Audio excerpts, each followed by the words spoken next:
चलिए स्टूडेंट, हम लोग क्वेश्चन नंबर 7 को सॉल्व करते हैं। देखिए क्वेश्चन नंबर 7 में क्या कहा जा रहा है, आप लोग क्वेश्चन नंबर 7 को पढ़िए। इसमें कह रहा है त्रिभुज ए बी सी ए पर समकोण, यहाँ पर त्रिभुज ए बी सी है, ए पर समकोण है और ए डी भुजा बी सी पर लंब है। ये जो ए डी है बी सी पर क्या है, लंब है। A B 5 centimetre, B C 13 है। ये जो बी सी है, बी सी की लंबाई 13 है, ए सी कितना है, 12 है। तो त्रिभुज ए बी सी का क्षेत्रफल ज्ञात कीजिए, ए डी की लंबाई भी ज्ञात कीजिए। तो स्टूडेंट्स ए बी सी एक समकोण त्रिभुज है, आपको पता ही है। जो जो दिया गया लिख लीजिए, लिखिए दिया है ए बी सी एक समकोण त्रिभुज है, समकोण त्रिभुज है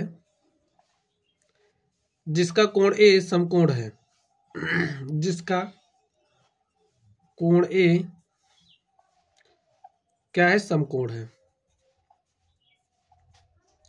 और क्या दिया गया, जो ए बी है, ए बी हमें 5 सेंटीमीटर दिया गया है, ए सी हमें 12 सेंटीमीटर दिया गया है और जो हमारा बी सी है वो हमें कितना दिया गया, 13 सेंटीमीटर। तो स्टूडेंट्स ये जो त्रिभुज ए बी सी है, हमें इसका क्षेत्रफल निकालना। लिखिए, अब लिख लीजिए त्रिभुज ए बी सी का क्षेत्रफल। तो स्टूडेंट्स अगर हमारे पास कोई भी समकोण त्रिभुज इस तरीके से है, ठीक है, अब जैसे ये जो त्रिभुज हमने इसको कुछ इस तरीके से घुमा लिया, तो यहाँ पर ए है और ए हमारा क्या है, आप इसको बी ले लीजिए और इसको सी ले लीजिए, ठीक। तो त्रिभुज, समकोण त्रिभुज का जो क्षेत्रफल होता है वो बराबर होता है 1/2 आधार गुणे में ऊंचाई के, ठीक है। जैसे हमारा त्रिभुज है तो त्रिभुज का क्षेत्रफल क्या होता है, 1/2 आधार गुणे ऊंचाई। अब यहाँ पर आपको ध्यान से देखना है। अब यहाँ पर ये जो ए बी है, ए बी, इसको हमने ऐसे पलट लिया समझने के लिए, तो ये समझिए हमारा ए बी 5 है और ये जो ए सी है वो 12 है, ठीक, और ये जो बी सी है वो 13 है, बस ऐसे घुमा लिया है। तो 1/2 लिखिए, आधार अगर हम 5 को माने तो ऊंचाई क्या हो जाएगी, 12। तो लिखिए 5 गुणे में 12, 12 पंचे 60 बटे में 2 बराबर 30 सेंटीमीटर स्क्वायर। तो ए हमारे पास क्या आ गया, त्रिभुज ए बी सी का क्षेत्रफल आ गया है। देखिए मैं ये निकालना था, ठीक, ये तो हमने समझने के लिए आपके बनाया।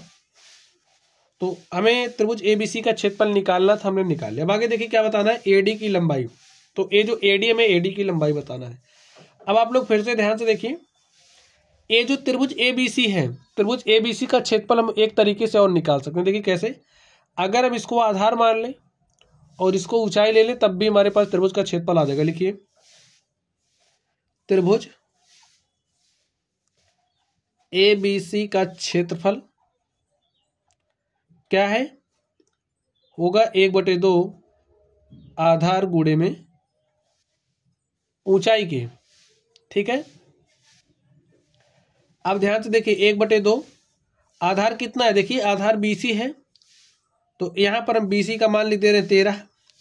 ऊंचाई यहां पर क्या है, देखिए इसके संगत ऊंचाई ए डी है, तो यहां पर हम लिख देंगे ए डी। अब आप लोग ध्यान से देखिए, त्रिभुज ए बी सी का क्षेत्रफल हमने निकाला है, चाहे आप इसको आधार ऊंचाई मान के लगाइए तब भी त्रिभुज का क्षेत्रफल वही आएगा जो इसको आधार और इसको ऊंचाई मान करके लगाया गया। तो यहां से हमारे पास त्रिभुज ए बी सी का क्षेत्रफल क्या हो गया, 30 सेंटीमीटर स्क्वायर। इसको सॉल्व कर लीजिए, देखिए आपको ए डी का मान क्या मिलेगा। 2 यहाँ पर भाग के साथ है, यहाँ का गुणे के साथ हो जाएगा, 30 गुणे में 2, यहाँ पर 13 भाग मल्टीप्लाई के साथ है, यहाँ पर आएगा डिवाइड के साथ हो जाएगा।